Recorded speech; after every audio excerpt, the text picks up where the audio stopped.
Hello friends, आप सब कैसे हैं। तो फ्रेंड्स, आज हम आरएमयू के प्रोटेक्शन सिस्टम और उसके रिले की सेटिंग के रिगार्डिंग डिस्कस करेंगे। तो चलिए देखते हैं। तो फ्रेंड्स, हमने आरएमयू में डिस्कस किया था कि हम इसे 3 पार्ट में डिस्कस करेंगे, पार्ट ए, बी एंड सी। तो पार्ट ए में हमने डिस्कस किया कि आरएमयू क्या है, आरएमयू के कितने पार्ट हैं और आरएमयू का सिस्टम के थ्रू कैसे कनेक्शन होता है। सेकेंड पार्ट में हमने डिस्कस किया था कि आरएमयू की एसएलडी क्या है, आरएमयू के ऑपरेशन कैसे होते हैं, कैसे किया जाता है। और इस पार्ट में हम डिस्कस करेंगे कि प्रोटेक्शन का टाइप क्या है, इसका सिलेक्शन कैसे करते हैं और रिले, इसमें जो प्रोटेक्शन सिस्टम में रिले लगी होती है वो किस टाइप की रिले होती है और उसकी सेटिंग कैसे करते हैं। तो चलिए आगे देखते हैं। तो फ्रेंड्स, ये हमारी प्रोटेक्टिव रिले है। तो प्रोटेक्टिव रिले दोनों आरएमयू पे दो प्रोटेक्टिव रिले है। तो प्रोटेक्टिव रिले हमारी आउटगोइंग फीडर पे लगी होती है। जो हमारा फीडर आरएमयू से निकलता है, चाहे कंज्यूमर फीडर हो या कोई एसटी कंज्यूमर का हो, तो उस पे रिले लगी होती है और उसी पार्ट पे, उसी बे में ब्रेकर होता है। तो क्योंकि जब भी एबनॉर्मल कंडीशन होती है तो क्या होता है कि रिले सेंस करती है एबनॉर्मल कंडीशन को और यहाँ से ट्रिप कमांड ब्रेकर को जाता है और ब्रेकर को ट्रिप करा देता है और ये आइसोलेट हो जाता है। तो जब भी आउटगोइंग फीडर पे कोई प्रॉब्लम आएगी, कोई फॉल्ट होगा, तो ये रिले सेंस करके ब्रेकर को आपको ट्रिप करा देगी। तो ये हमारा काम करती है रिले। तो ये बे है हमारी। जैसे ये हमारा ब्रेकर ट्रिप हो जाएगा, अगर ब्रेकर क्लोज है यहाँ पे, तो ब्रेकर ट्रिप होते ही ये ओपन हो जाएगा और मेन सिस्टम से हमारा ये circuit outgoing feeder cut off हो जाएगा। तो फ्रेंड्स, रिले का काम क्या होता है। रिले एक्चुअली जो इलेक्ट्रिकल क्वांटिटी होती है, वोल्टेज और करंट जो मेजर करते हैं, उसका एम्पलीट्यूड और एंगल को सेंस करती है। एम्पलीट्यूड कितना चल रहा है और एंगल कितना है वोल्टेज का या करंट का। फिर हम उसमें वैल्यू सेट करते हैं, करंट का वैल्यू या वोल्टेज का वैल्यू, जिस टाइप का हम प्रोटेक्शन यूज करते हैं उसके अकॉर्डिंग वैल्यू सेट करते हैं। तो जब भी उस वैल्यू से हाई वैल्यू जाती है तो वो रिले सेंस करके, और ये भी साथ में सेंस करती है कि जोन कौन सा है। प्रोटेक्शन जोन हम डिफाइन करते हैं सिटी के थ्रू। तो आप सिटी का न्यूट्रल पॉइंट के थ्रू हमारा जोन डिसाइड होता है। तो कैसे न्यूट्रल पॉइंट बनाते हैं, सिटी क्या होती है, इसके बारे में देखना हो तो मैं लिंक शेयर कर दूंगा डिस्क्रिप्शन में, आप वहां से चेक कर सकते हैं। तो आपने देखा ये जोन सेलेक्ट करके और जोन के बाद ये ट्रिप कमांड देती है सर्किट ब्रेकर को। तो जब भी एबनॉर्मल कंडीशन होगी तो जो इलेक्ट्रिकल क्वांटिटी होती है हमारी अप डाउन होती है, तो उस केस में उसको इलेक्ट्रिकल क्वांटिटी करंट की अगर रेटिंग हाई होगी तो वो सेंस करेगा और वो ट्रिप कमांड ब्रेकर को सेंड कर देगा और ब्रेकर ओपन हो जाएगा। तो फ्रेंड्स, यहाँ पे देखेंगे कि प्रोटेक्टिव रिले कौन सी लगती है आरएमयू के लिए। हमारी ओवर करंट और अर्थ फॉल्ट की रिले आरएमयू प्रोटेक्शन के लिए यूज करते हैं, जो भी फीडर बे होता है उसमें। तो हमारी ओवर करंट अर्थ फॉल्ट रिले दो टाइप की होती हैं, एक तो नॉन डायरेक्शनल प्रोटेक्शन रिले होती है और एक डायरेक्शनल प्रोटेक्शन रिले होती है। तो अभी हम नॉन डायरेक्शनल प्रोटेक्शन रिले के बारे में देखेंगे। ये यूज किया जाता है आरएमयू में। तो इसमें क्या क्या क्वांटिटी हम लेते हैं, क्या क्या सेटिंग होती है। एक तो हमारा करंट का मैग्नीट्यूड की सेटिंग होती है कि करंट का कितनी वैल्यू है, कितनी वैल्यू होनी चाहिए, फुल लोड पे करना है, 50% पे करना है, 25% पे करना है, तो ये मैग्नीट्यूड की सेटिंग हो गई। दूसरा हम करते हैं टाइम की सेटिंग।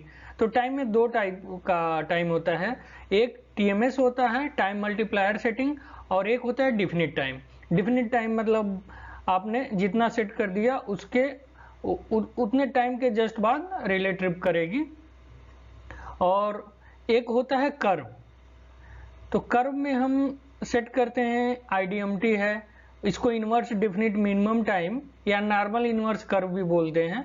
और एक होता है वेरी इनवर्स कर्व और एक एक्सट्रीमली इनवर्स कर्व। तो IDMT नॉर्मल फीडर पे 11 kV के यूज होता है कहीं भी, और ये मतलब फर्स्ट स्टेज जो होता है ओवर करंट अर्थ फॉल्ट रिले का, वहाँ पे IDMT का सिलेक्शन होता है। जो हम सेकेंड स्टेज करते हैं वो डिफिनिट टाइम या इंस्टेंटेनियस का करते हैं। और वेरी इनवर्स और एक्सट्रीमली इनवर्स का, जहाँ पे लोड मोटर का लोड ज़्यादा होता है वहाँ पे एक्सट्रीमली इनवर्स का नॉर्मली यूज करते हैं, जहाँ पे हाई मोटर लोड है, हैवी मोटर लोड है वहाँ। तो चलिए आगे देखते हैं कि सेटिंग क्या क्या कैसे करते हैं। तो फ्रेंड्स यहाँ पे देखेंगे कि प्रोटेक्टिव रिले की सेटिंग कैसे होती है। एज्यूम कर लीजिए कि सिटी रेशियो हमारा जो लगा हुआ है RMU में आउटगोइंग फीडर पे वो 200/100 है। तो इसका सिटी का सिलेक्शन या तो 200 पे है या तो 100 पे है, और सेकेंडरी आपकी 1 एम्पियर है। तो हम नॉर्मली लेके चल रहे हैं कि फुल लोड पे कोई भी सेटिंग कोई भी सिलेक्शन ले रहे हैं और फुल लोड पे सेटिंग कर रहे हैं। तो ओवर करंट अर्थ फॉल्ट की रिले आपने देखा होगा 3OC + 1 EF लिखा रहता है।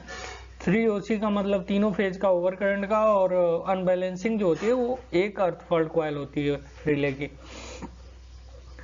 तो अभी 100% है तो 1 सेट करेंगे, 1:IN मीन्स अगर सेकेंडरी में 1 एम्पियर फ्लो कर रहा है तो प्राइमरी में जो भी सिलेक्शन रहेगा 200 या 100 उतना फ्लो कर रहा होगा। तो और उसके बाद टाइम की सेटिंग होती है।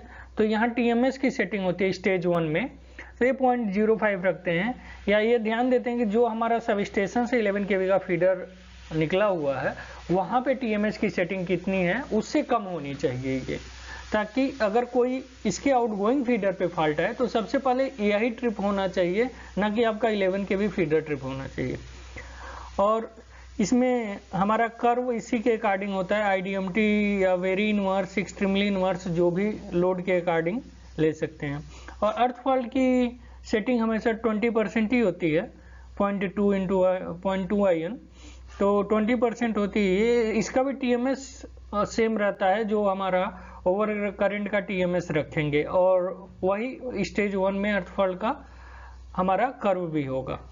और बाकी आते हैं ये एक हाई सेट होता है जो डिफिनिट टाइम कुछ डिले रखते हैं। तो नॉर्मली कई जगह 11 kV फीडर पे अगर 3 स्टेज रख रहे हैं तो इसको रखते हैं, अदरवाइज हम इंस्टेंटेनियस डायरेक्ट रखते हैं, इसको हम छोड़ देते हैं, डायरेक्ट इंस्टेंटेनियस की सेटिंग करते हैं। तो चलिए देख लेते हैं इसको।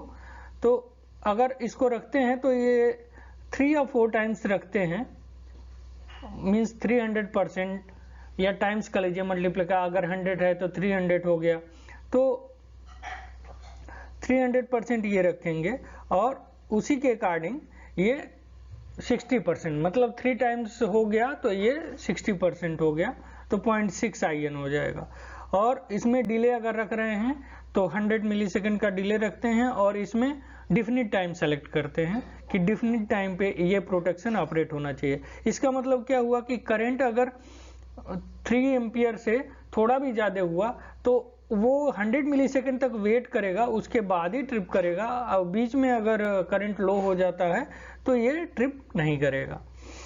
और हाई सेट जब 3OC और 1 EF का करते हैं, इसको 4 और 5 टाइम्स पे रखते हैं। अगर हमारा ये जो डिफिनिट टाइम वाला नहीं लेते हैं तो नॉर्मली 4 टाइम्स पे ही रखते हैं, अगर डिफिनिट टाइम वाला लेते हैं तो 3 टाइम्स पे उसको, 5 टाइम्स पे इसको रखते हैं। तो इसमें हमारी टाइम जो होती है, डिफिनिट टाइम कह लीजिए, ये 0 सेकेंड होती है। तो इसमें 0 सेकेंड मतलब कोई टाइमिंग नहीं होती है, इंस्टेंटेनियस होता है। इसका कर्व आप देखेंगे, इसको टाइम का कर्व सेलेक्ट करेंगे टाइम का, तो ये टाइम में इंस्टेंटेनियस रहता है। तो कोई भी अगर 5.01 या कोई भी सेटिंग, थोड़ी सी भी सेटिंग, रिले की सेंस ज़्यादा हुआ, करंट सेंस करते ही ये इंस्टेंटेनियसली ट्रिप करा देगा। तो ये हमारी स्टेज में सेटिंग होती है।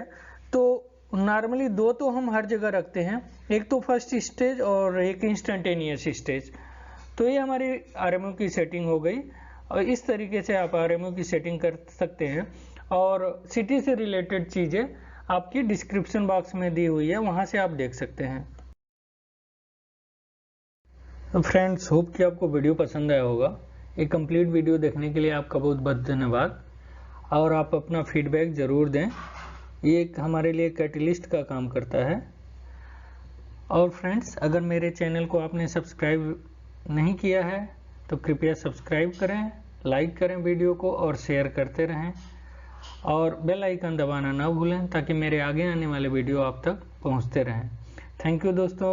Be happy, healthy and progressive.